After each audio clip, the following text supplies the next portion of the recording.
যে আমার ছবি দেখতে যখন হলে মানুষ যাবে তখন তার চোখ সরানোর কোনো ক্ষমতাই নেই।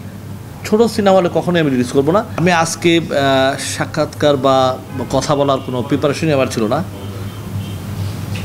বিশেষ করে তোমাদেরকে ধন্যবাদ এই কারণে যে তোমরা আজকে আমাকে খোঁচায় বার করছো আমার ছবি রিভেঞ্জ ছবি প্রচারের জন্য।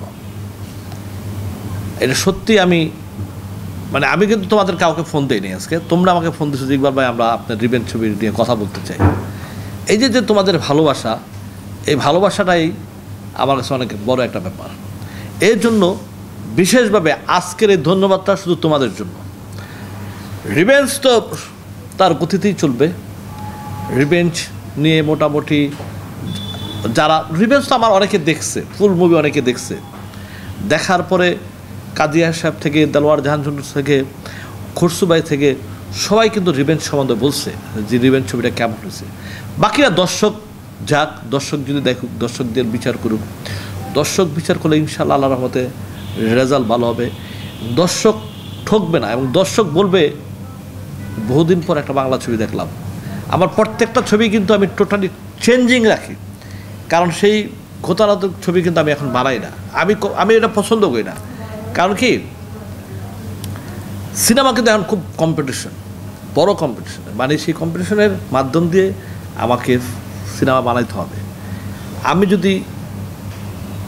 আমার যদি কিছু নতুন কিছু যদি আমি না দেখাইতে পারি তাহলে মানুষ কেন ছবি দেখবে? এবং ইনশাল্লাহ আশা করি, আমি এটুক পর্যন্ত ইনশাল্লাহ আশা করি যে আমার ছবি দেখতে যখন হলে মানুষ যাবে তখন তার চোখ সরানোর কোনো ক্ষমতাই নেই।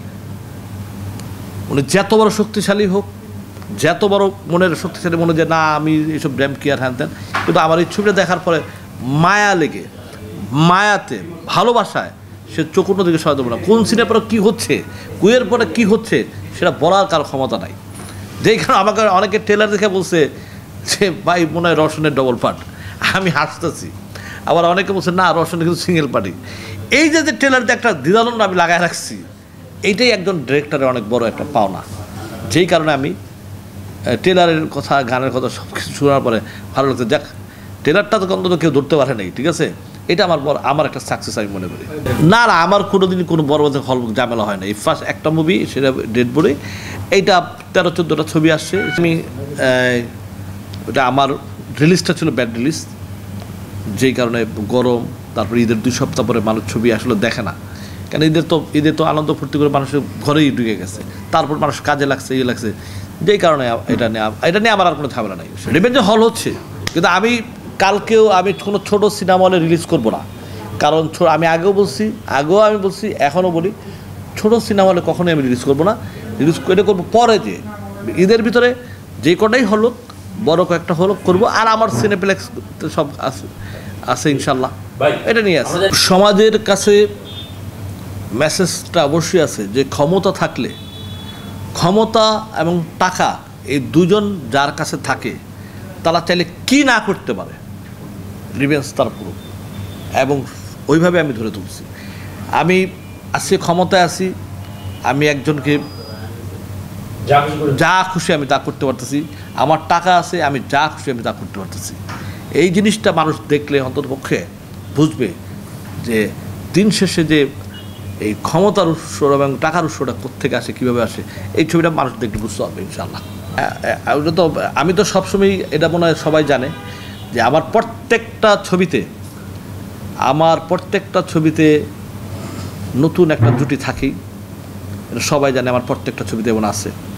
তো আশা করি আমার তো আরও 2-3টা ছবি সামনে শুটিংয়ে যাব আমি, সেইখানে নতুন একজন থাকবে, তারপরে সিনিয়রও থাকবে। বাট নতুনদেরকে সুযোগ দিতে হবে। তো আমরা যদি নতুনদেরকে সুযোগ না দিই তো নতুনরা কোথায় যাবে? ইনশাল্লাহ সাক্ষাৎকারটা এখন আমি দেখি নাই, কিন্তু হ্যাঁ, মুস্কান নামের একটা মেয়ে আছে, সে আমার ছবিতে কাজ করবে।